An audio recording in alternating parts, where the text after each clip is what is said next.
안녕하세요. 42살 서울에 사는 여성입니다. 최근에 가슴 아픈 일을 겪어 먹먹한 마음을 달래보려고 새벽에 사연을 올려봅니다. 잠이 안 오는 밤이면 사연 영상을 들으며 잠을 청하고는 했는데 막상 사연을 써내려가야 하니 어디서부터 이야기를 해야 할지 떨리네요. 가난한 가정에서 자랐던 어린 시절에는 평범한 집에서 양쪽 부모님이 다 계시는 친구들이 부러워 늘 친구 집에 놀러 가는 게 좋았던 어릴 때가 있었습니다. 엄마의 기억이 없어서 친구네 집에 가면 아줌마들을 잘 따랐지만 그런 제 마음과 다르게 친구들 가족들은 집에 늦게 가는 저를 눈치 주며 언제쯤 가는지 물어보거나 부모님이 찾으니 집에 가라는 말을 할 때까지 엉덩이를 뛸 생각을 안 했었죠. 그런 시선들을 알았지만 일부러 모른 척 친구 집에 더 오래 남는 게 다반사였네요.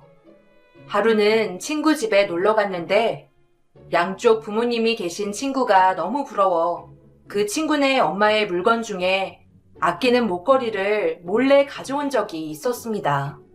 친구네 집은 목걸이를 찾는다고 난리가 났었고 범인이 저라는 걸 안 어른들은 불러 세워놓고 왜 물건을 허락 없이 함부로 가져갔느냐고 묻자 대답을 들은 어른들이 놀라하던 얼굴이 생생하게 떠오릅니다.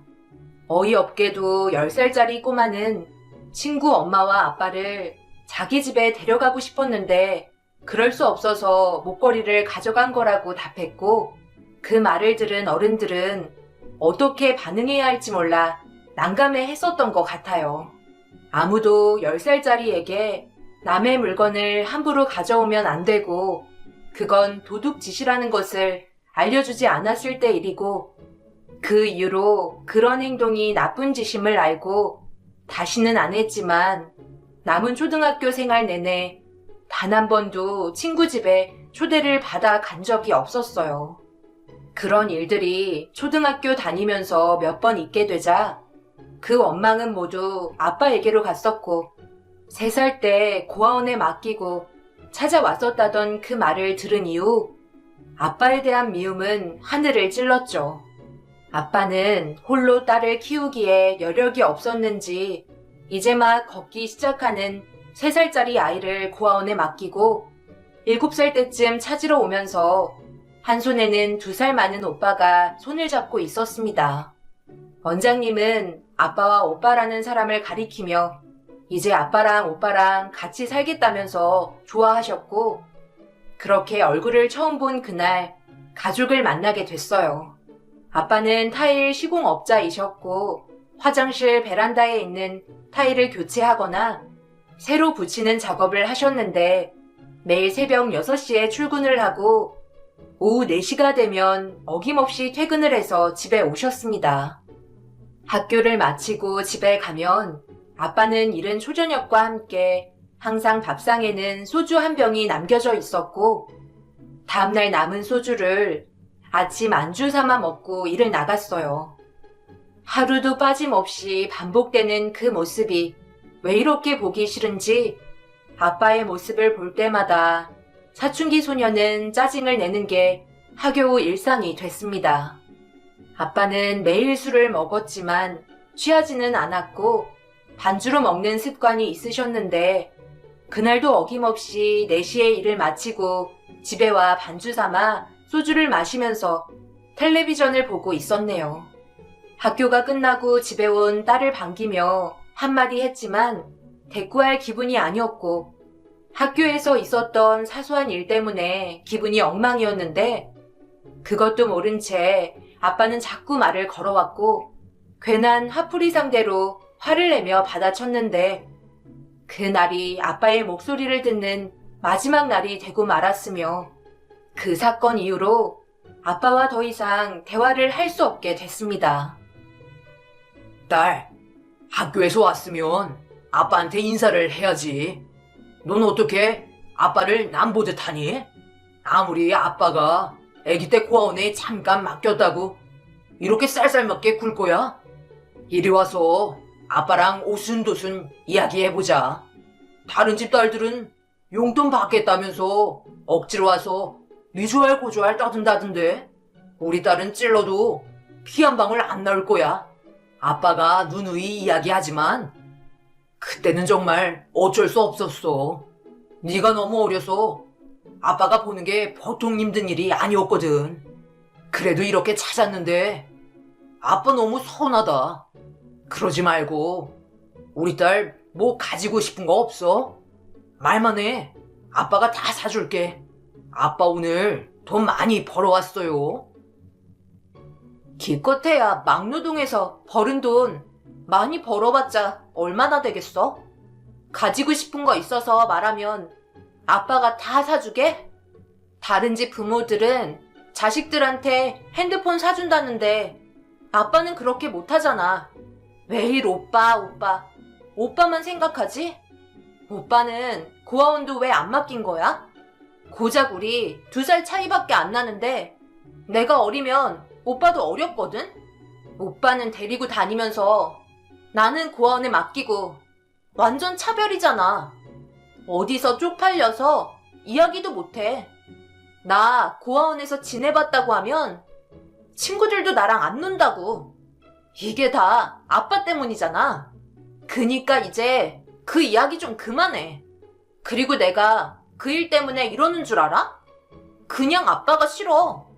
이렇게 무책임하게 날 낳은 아빠랑 엄마가 너무 싫어서 화가 나.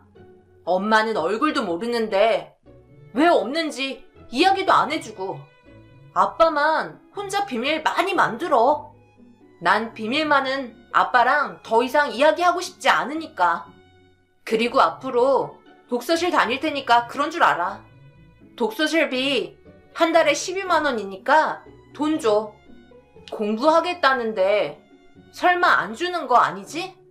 앞으로 공부하면 늦게 다닐 거니까 찾는다고 이 동네 저 동네 난리치지 말고 저번처럼 쪽팔리게 경찰서에 신고하지 말고 알아서 잘 다닐 테니까 걱정 마. 기다리지도 않겠지만 행여나 기다리는 짓 절대 하지 말고 아빠 먼저 자. 아빠랑 안 마주치려고 늦게 들어오는 거니까. 그렇게 가방에 공부할 책들과 편한 옷까지 몇 벌을 챙기고 아빠의 모습도 보지 않은 채 집을 나왔습니다. 친구들은 독하다고 하고 못됐다고도 하는데 정말 남보다 못되게 그 시절에는 아빠에게 화도 많이 내고 모질게 마음에 상처를 준 적이 많았어요.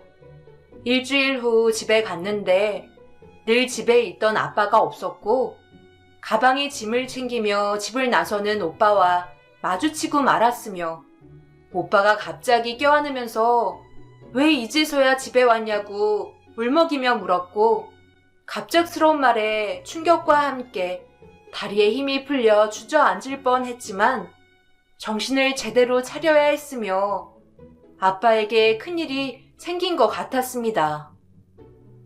윤선아, 왜 이제야 집에 온 거야?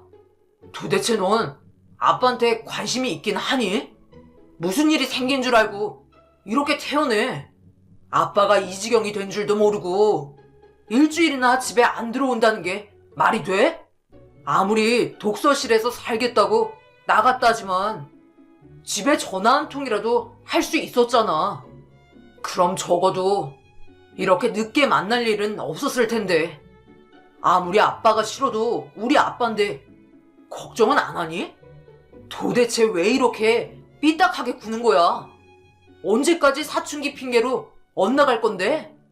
아빠가 불쌍하지도 않아? 어느 독서실에서 지냈는지 말도 안 하고 그렇게 사라지면 다냐고. 집에서 걱정하는 가족들은 생각 안 해봤어? 윤선이 네가 독서실 간다며 나간 날 아빠가 식사하다가 갑자기 경련이 나서 쓰러졌는데 아무도 없어서 그대로 방치됐다가 병이 더 커졌대. 내가 학교 끝나고 집에 와서 발견해서 급하게 응급실 갔었어. 경황이 없어서 널 찾을 생각도 못했는데 일이 다 벌어지고 나서 오면 어떡하자는 건지. 아빠 지금 병원에 입원해 계셔. 의사 말로는 내막염이라는데 그날 고열이 높은데 병원도 안 가고 집에서 술 먹고 쓰러지셨나 봐. 제때 조치를 취하지 못해서 청력을 잃을지도 모른대. 아빠가 못 들을 수도 있다는데 넌 아무렇지도 않아? 원래 의사들은 최악의 상황을 염두에 두면서 이야기해. 아빠 어느 병원이야? 오빠 가는 거면 나도 같이 가. 아빠는 아직 의식이 없는지 병원 침실에 누워 계셨고, 어릴 적 이후로 한 번도 잡아본 적 없는 아빠의 손을 잡았습니다. 거친 손이 너무 작고 초라해 보였지만 그래도 따뜻한 온기가 전해져서 속으로 다행이다 싶은 마음이 들었어요. 그렇게 밉고 원망스러웠던 아빠가 힘없이 침대에 누워있는 모습을 보자 제발 제 곁에서 살아만 있어주기만을 바랐던 것 같습니다. 아빠가 없었으면 좋겠다고 생각했던 철부지 고등학생 소녀가 막상 어느 날 갑자기 아빠가 정말로 없어질 수도 있다는 생각이 들자 아빠의 손을 잡고 제발 살아만 달라고 눈물 흘리며 빌었습니다. 아빠가 눈앞에서 사라질까봐 손을 꼭 잡고 놓지 않았고 지극정성 보살피면서 아빠의 소중함을 느낄 수 있게 됐네요. 다행히 아빠는 차츰 기력을 회복하셨고 깨어나셨지만 의사의 말대로 최악의 상황이 오고 말았으며 결국 점점 청력을 잃어가시게 되면서 수술을 해야 하는 상황까지 오고 말았습니다. 하지만 수술비가 당장 없어 미루고 미루다 결국 난청이 왔으며 언어장애를 얻고야 말았어요. 그때부터 이 모든 게 제 잘못 같으면서 아빠를 이렇게 만들었다는 죄책감에 한동안 너무 힘든 나날을 보내게 됐습니다. 아빠의 얼굴을 제대로 볼 수가 없었으며 가끔 이유 없이 눈물이 흐르기도 했는데 아마 아빠에게 너무나 미안해서 그런 거였겠죠. 아빠는 새로운 삶에 적응하셔야 했고 가장의 역할도 책임지셔야 해서 퇴원을 하자마자 다시 일을 시작하셨습니다. 기술직이라 당장 일하는 데 있어서 어려운 점은 없었지만 귀가 안 들리기 때문에 소통을 하면서 사람들과 일을 하는 게 어려워졌으며 점점 주눅이 들고 자신감을 잃는 아빠를 보는 게 힘들었습니다. 그래도 돈을 벌어야 했기 때문에 일을 계속하면서 저와 오빠를 키워주셨고 주말에 쉬지도 않고 타일을 깨고 부수고 붙이고 하면서 열심히 사셨네요. 땀방울은 배신하지 않고 결국 아빠는 어엿한 가게를 차려 사장님 소리를 듣게 되었고 인테리어와 타일 시공을 맡아서 하는 인테리어 가게를 차렸습니다. 어느 정도 재산을 모아 빌딩도 한 채 갖게 되면서 아빠는 안정적인 삶을 사셨고 그렇게 세월이 흐르면서 오빠와 저는 성인이 되었어요. 오빠는 일반 회사에 취직하며 아빠를 모시고 함께 살았고 전 대학을 졸업하자 노량진으로 들어가 고시 준비를 했으며 아빠와 오빠는 공부하는 저에게 최대한 피해를 주지 않기 위해 연락도 자주 하지 않고 공부에 매진할 수 있도록 배려해 주었습니다. 검사가 되기 위해 공부에만 매진하느라 가족에 대해 소홀하게 되었고 오빠가 아빠를 잘 돌봐줄 줄 알았기 때문에 걱정하지 않았어요. 그런데 하루는 핸드폰으로 오빠한테 연락이 왔고 상견례를 하는데 주말 하루만 시간을 내달라는 부탁을 하자 당연히 시간을 낸다고 했고 결혼 소식이 너무나 반가워 진심으로 축하한다며 흔쾌히 가겠다고 했습니다. 일밖에 모르는 줄 알았던 오빠가 장가를 간다는 게 믿겨지지 않았으며 한 달 만에 온 연락이 기쁜 소식이어서 하루 종일 웃으면서 공부를 했고 어떻게 시간이 흐르는지도 모르게 드디어 상견례 날이 오게 되었어요. 아침 일찍부터 상견례를 갈 준비를 부지런히 한 아빠를 모시고 약속 장소에 떨리는 마음으로 갔습니다. 아빠는 이제 수화를 말보다 잘하셨지만 바쁜 공부 때문에 따로 수화 공부를 못한 전 아빠와 문자로 소통을 했죠. 손이 느려서 짧은 답만 했고 핸드폰 기능에 대해서 잘 모르지만 그렇다고 대화를 하는데 크게 불편한 정도까지는 아니었어요. 새언니가 될 사람은 치과 의사였고 오빠와 1년 연애 끝에 결혼을 결심한 모양이었습니다. 부럽기도 하고 괜히 설레기도 하면서 마음이 싱숭생숭한데 아빠는 얼마나 여러 가지 감정들일지 상상이 안 갔어요. 어려서부터 오빠는 아빠 심부름이라면 싫은 소리 한 번 없이 알아서 척척 해왔고 자라오면서 아빠 속을 단 한 번도 썩이지 않았으며 아빠의 입과 귀가 되어주었는데 막상 결혼을 한다니 아빠가 제일 서운할 것 같았습니다.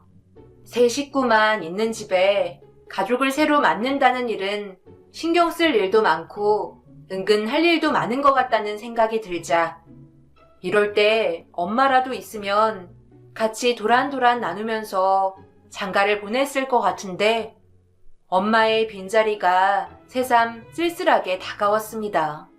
상견례 장소에서 새언니 식구들을 보자 오빠가 무척 긴장한 모습으로 이마에 난 땀을 닦았고 그 모습이 너무 웃겨 저도 모르게 피식 웃음이 나오려는 걸 참았는데 제 모습을 알아챈 오빠가 눈짓을 주며 조용하라는 표정을 보였습니다. 안절부절 못하는 오빠의 모습이 얼마나 웃기는지 그 바람에 참았던 웃음이 나와 상견례장의 침묵이 깨졌네요. 사돈 어른은 밝게 웃으니 보기 좋다면서 공부하는데 힘들지는 않는지 물었고 꼭 검사가 되라며 응원한다고 말해주셨습니다. 그 마음이 너무 감사했고 꼭 검사가 되어서 다 같이 이런 자리를 다시 만들고 싶다는 생각이 머리에 스쳤어요. 상견례는 화기애애했으며 사돈 어른이 술을 권하자 아빠는 술을 못 드신다며 사양했고 처음 보는 모습에 당황하고 놀랐어요. 술을 여전히 좋아하셨고 항상 한 잔씩 반주를 즐기시는 아빠인데 오늘따라 잘 먹지도 못하는 것 같고 식은땀도 흘리시는 것 같아 보이자 걱정이 되기 시작했습니다. 오빠도 그렇지만 아빠가 긴장을 더 많이 한 듯 보였어요. 아빠는 가까이에서 말하는 입모양을 보면서 어느 정도 말뜻을 알아차릴 수 있고 대화를 이어갈 수 있었지만 상견례 분위기는 아빠를 전혀 농아인처럼 편애하지 않았고 오히려 편하게 대해주시는 모습을 보자 새언니 집안이 편견이 없이 저희 집을 받아주는 것 같아 기분이 내심 좋았습니다. 아빠가 장애를 가진 것에 가끔은 움츠려 드는 습관 같은 게 있었고 버리려고 하지만 세상의 시선이 아직은 많이 자유로운 게 아니라 괜히 눈치를 보게 되네요. 아빠를 편하게 대해주는 새언니 식구들이 좋아졌고 오빠가 좋은 사람과 결혼하게 되는 것 같아 안심했습니다.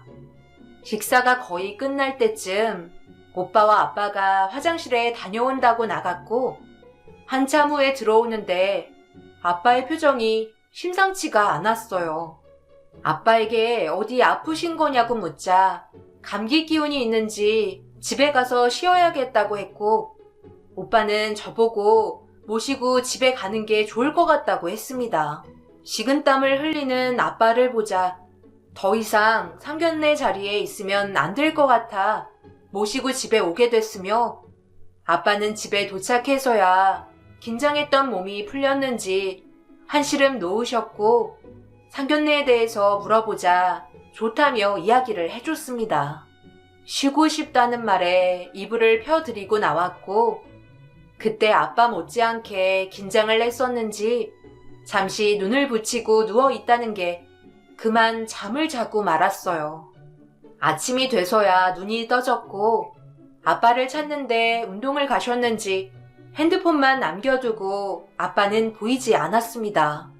현관을 보자 오빠 신발이 보여 집에 왔구나 생각했고 자고 있는 오빠를 깨울 수 없어서 소파에 앉았는데 집에서 딱히 할 일이 없어서 아빠 핸드폰을 열어 이것저것 살피게 됐어요. 문자는 저와 나눈 것 말고는 거의 스팸 문자였고 음성 파일이 하나 녹음이 되어 있어서 열어보았습니다.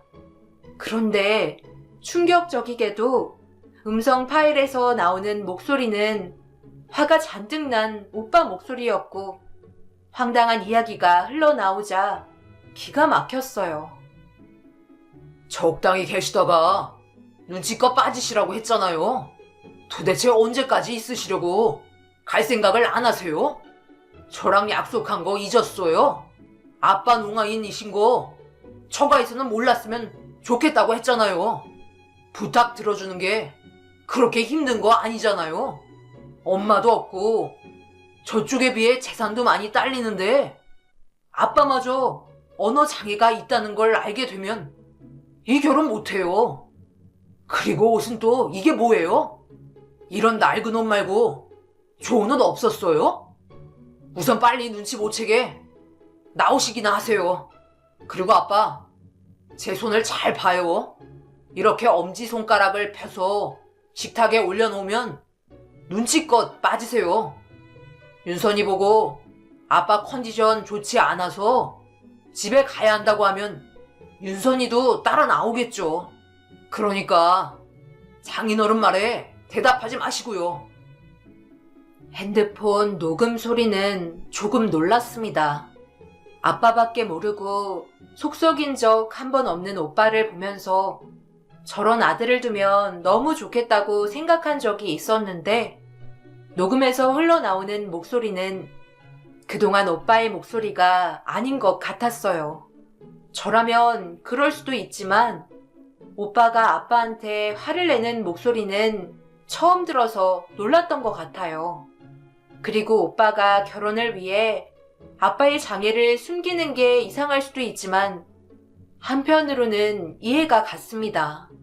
아직은 선진국에 비해 장애인이 사람들 편견에서 자유로울 수 없기 때문에 그 시선을 못 느껴본 사람은 차마 말을 못할 거예요. 지나가는 사람들의 시선과 마주치며 잘못한 것도 없는데 괜히 쥐구멍으로 숨어야 할 것만 같았던 적이 몇 번 있었기 때문에 저만 그런 줄 알았는데 오빠도 한편으로는 사람이구나 하는 생각이 들더군요. 그래도 이 정도로 아빠한테 화를 낼 필요는 없다고 생각해서 오빠에게 따지러 방문을 열었는데 아빠의 마음도 모른 채 태평하게 자고 있는 오빠를 보자 화가 났어요. 당장 자고 있는 오빠를 깨워 아빠에게 사과하라고 따져 물었습니다. 오빠, 당장 일어나봐. 어제 상견례 때 도대체 아빠한테 얼마나 심하게 말한 거야? 아빠가 일부러 녹음한 건 아닌 것 같고 우연히 녹음되진 것 같은데 어떻게 아빠한테 그렇게 심하게 몰아붙일 수 있어? 아무리 처갓댁에 아빠 장애를 숨기고 싶다지만 그런 걸 나한테 말도 안 하고 할 수 있어? 들어보니 아빠한테 오빠가 너무 심하더라. 그럼 안 되잖아. 결혼이 당연히 중요하지만 아빠 맘 다치는 꼴은 못 봐. 내가 옛날에 속 썩인 걸로 충분해. 너는 아빠한테 막말해도 되고 나는 안 된다는 법 있어? 이런 일로 나한테 뭐라고 하면 안 되지. 나보다 더 했음 네가 더 했잖아. 아침부터 잠 깨우지 말고 나가. 아빠한테 잘못했다고 다른 사람이 뭐라고 하는 건 충고로 듣겠는데 윤선이 네가 하는 말은 솔직히 자격 없지 않아? 나도 오죽하면 이러겠니. 그런 집안에 장가가려면 이 정도는 해야지. 오빠는 언성을 높이며 오히려 더 따져 물었고 나가라며 마저 잠을 청했어요. 오빠의 말이 틀린 게 하나도 없기 때문에 씁쓸한 마음으로 아빠 얼굴도 보지 않고 집을 나왔습니다. 괜히 마주하면 속상하고 못되게 말이 나갈까봐 고시원으로 돌아왔어요. 몇 달 후 오빠는 무사히 결혼식을 치렀고 신혼 집들이 겸 초대를 하면서 놀러 오라는 연락을 주었어요. 아빠와 함께 신혼집에 갔고 저녁 식사를 하면서 뜻밖의 오빠 내외의 제안을 듣고 잘못 들었나 싶었고 놀랄 수밖에 없었습니다. 신혼집 근사하다. 언니가 안목이 있나 봐요. 집 인테리어도 너무 좋고 그런데 둘이 살기에는 넓어서 무섭겠다. 안 그래도 그 문제 때문에 아빠랑 너한테 상의할 게 있어서. 아직 우리가 아이 계획도 없고 달랑 2사람 사는데 집이 크잖아. 방도 많고 그래서 아빠를 우리가 모시면 어떨까 싶어서. 윤선이 네 생각은 어때? 내 생각이 중요한 게 아니라 아빠 생각이 중요하지. 아빠는 어떻게 생각해? 이제 오빠도 없는 집에 아빠 혼자 두기 그랬는데. 아버님, 편하게 저희 집으로 오세요. 요즘 당뇨도 계속 심해지고 계시는데 아버님 혼자 집에 두자니 저희들이 마음이 좋지 않아서요. 저희랑 함께 살아요. 제가 앞으로 아버님 잘 모실게요. 걱정 마시고요. 오빠 내외는 고맙게도 신혼집에서 아빠를 모시겠다고 해줬고 쉽지 않은 선택이었을 텐데 세원이한테 미안하면서 고마웠습니다. 아무래도 몸도 좋지 않은 아빠가 혼자 집에서 생활하게 하는 게 마음에 걸렸는데 오빠와 새언니가 돌봐주겠다니 부담이 줄어들었고 드디어 초임 검사로 첫 출근하는 날이 오자 긴장 반 기대 반 정신없는 나날들을 보내느라 하루가 어떻게 가는지도 모르게 바쁜 생활을 했어요. 이를 적응하며 치이다 보니 자연스럽게 아빠에 대해 소홀했고 가끔 오빠와 통화하면서 잘 계시다는 안부만 물을 정도가 됐네요. 검사 생활을 한 지 6개월쯤 됐을 때 아빠 생신이 오자 오빠네에는 생신 축하 파티 겸 집에 초대해 주었고 아빠의 병세는 점점 악화되는 게 보여서 마음이 아팠습니다. 아빠의 모든 걸 오빠가 담당했기 때문에 오빠 말을 믿을 수밖에 없었고 최근에 병원에서 시간이 없으니 마음의 준비를 하라는 의사 선생님의 말을 듣고 왔다며 어쩌면 좋으냐는 말을 하며 우울해하는 오빠를 위로해 주었습니다. 그리고 오빠와 새언니의 입에서 당황스러운 이야기가 나왔고 아빠 일은 오빠에게 전적으로 맡겨서 제 의견은 중요하지 않다고 생각했어요. 그래서 오빠 의견에 따라야 하는지 고민이 됐고 그게 화근이 될 줄 전혀 몰랐습니다. 이제 아빠 몸도 편치 않고 우리가 마음의 준비를 해야 할 것 같은데 최근에는 자꾸 엉뚱한 말을 해서 난감할 때가 이만저만이 아니야. 너희 새언니도 이제 지쳤나 봐.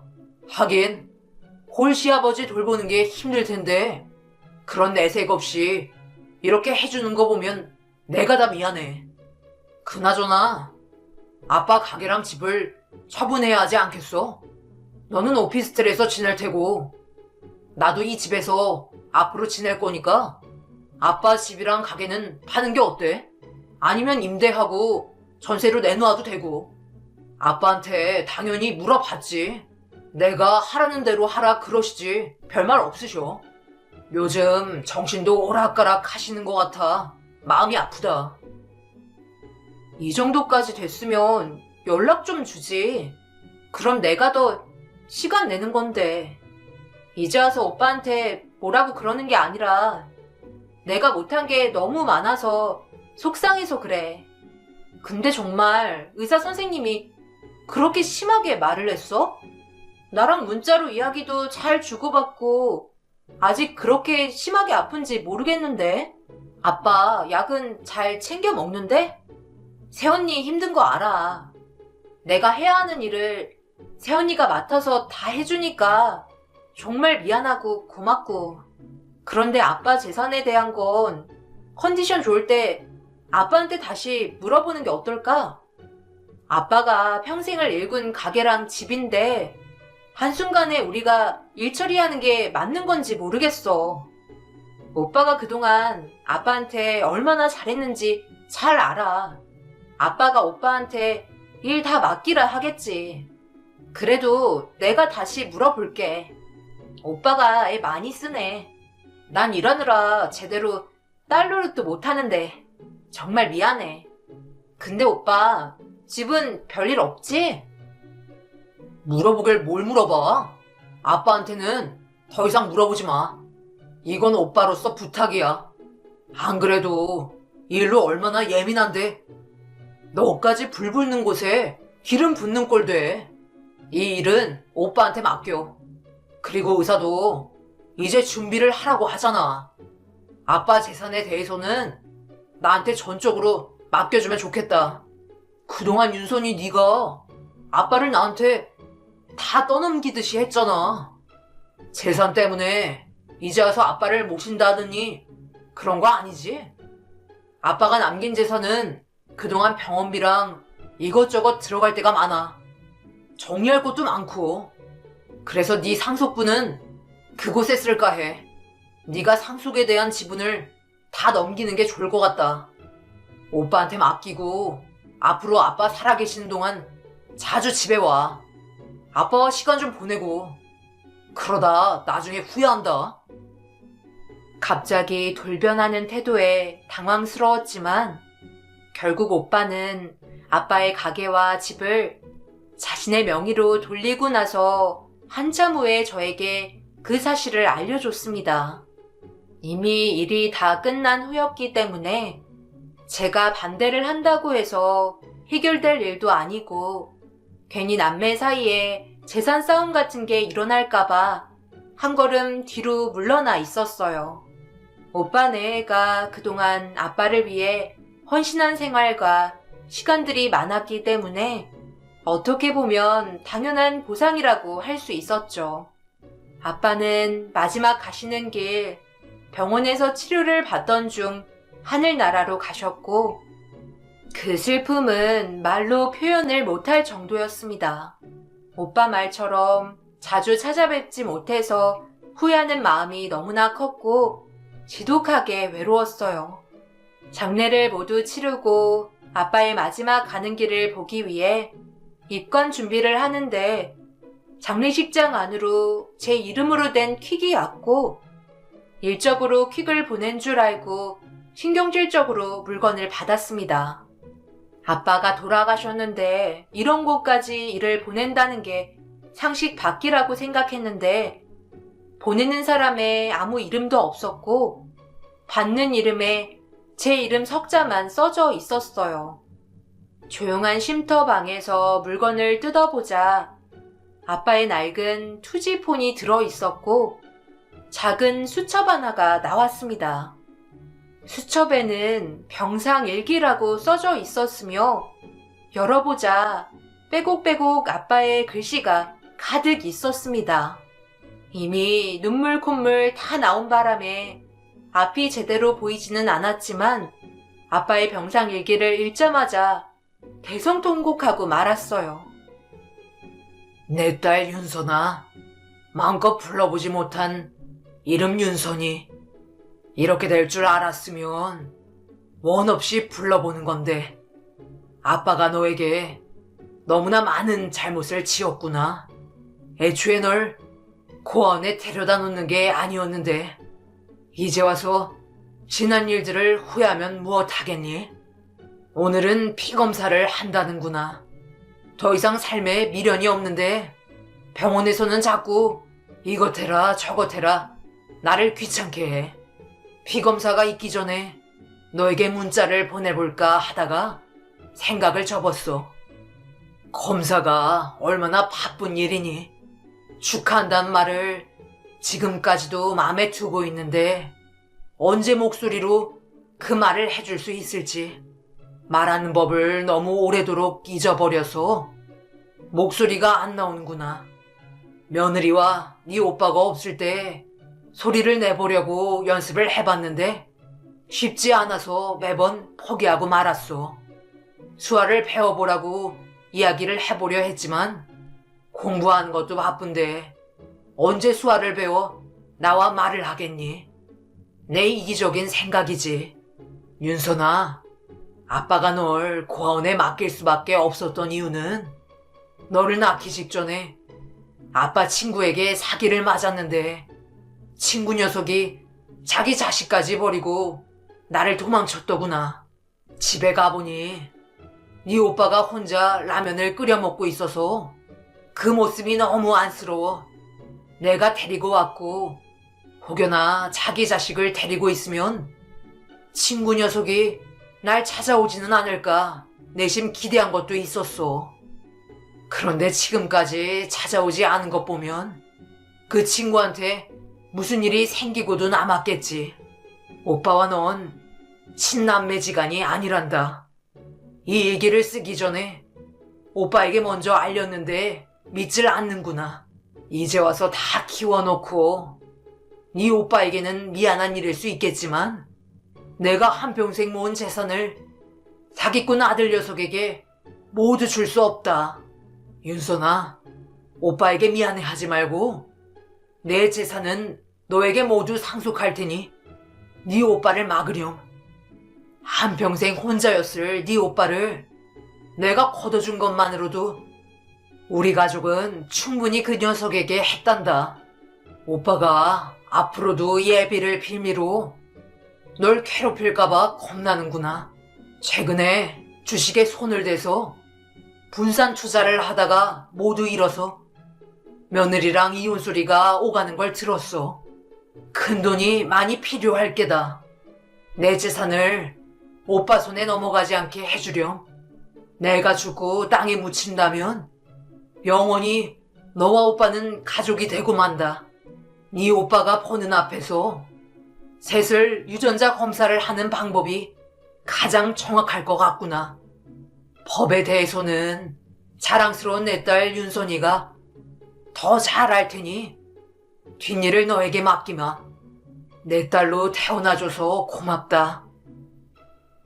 아빠는 작은 수첩에 자신의 일기를 써 내려갔고 그 안에는 그동안 오빠한테 당한 서운한 일들이며 저에게 말 못했던 일들을 적어져 있었습니다.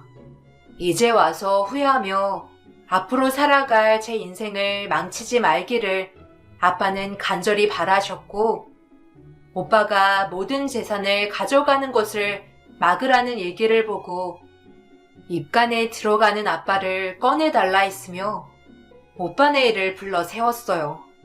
아빠의 머리카락을 직원의 도움으로 채취하기를 부탁드렸고 오빠에게 병상 얘기를 들이밀며 분노를 참지 못한 채 쏘아댔습니다. 이게 무슨 짓이야? 이제 보내드려야 하는데 이런 행동이 말이 된다고 생각해? 이런 황당한 경우가 어디 있어? 그러니까 이런 황당한 경우가 어디 있을까? 오빠, 아빠한테 이미 들었다면서 친자식 아니라고. 그런데 우길 걸 우겨야지. 아빠랑 나랑 유전자 검사할 거야. 오빠도 그동안 받은 재산 토해내라고는 안 할게. 지키고 싶으면 유전자 검사 하는데 협조하는 게 좋을 거야. 아빠가 땅에 묻히기 전에 머리카락 구했으니까 오빠가 친자식이니 우길 수 없겠지. 그동안 난 아빠 원망하면서 오빠만 아끼고 편애하며 살아왔는데 그럼 안 되는 거였더라고. 우리 아빠가 오빠를 키워주지 않았으면 오빠야말로 고아원에 들어가 살았어야 했는데 그 은혜도 모르고 아빠 재산을 빚 갚는 데에 다 쓰려고 했던 거야. 이 병상일기에 아빠 유언이 담겨 있어. 내가 오빠한테 아빠 재산에 대한 상속분을 넘긴 건 다시 법적으로 찾아올 거야. 손 하나 까딱해봐. 나 대한민국 검사야. 내가 어떻게 하는지 보고 싶으면 우리 아빠 재산에 손을 대도 좋겠는데 그 뒷감당은 본인이 해야 할 거야. 아빠의 병상 얘기가 아니었으면 영원히 친오빠인 줄 알며 그동안 아빠를 모시며 살았다는 위세로 절 괴롭혔을 것을 생각하니 참을 수가 없었습니다. 물론 잘한 건 없었고 따끔한 질타도 들을 각오가 돼 있습니다. 저와 같이 돌이킬 수 없을 때 이미 뒤늦은 후회를 하시기 전에 사랑하는 사람들에게 봄바람이 차니 건강 챙기시라는 안부 연락 한 번쯤 해보시는 건 어떨까요? 긴 사연 들어주셔서 감사합니다.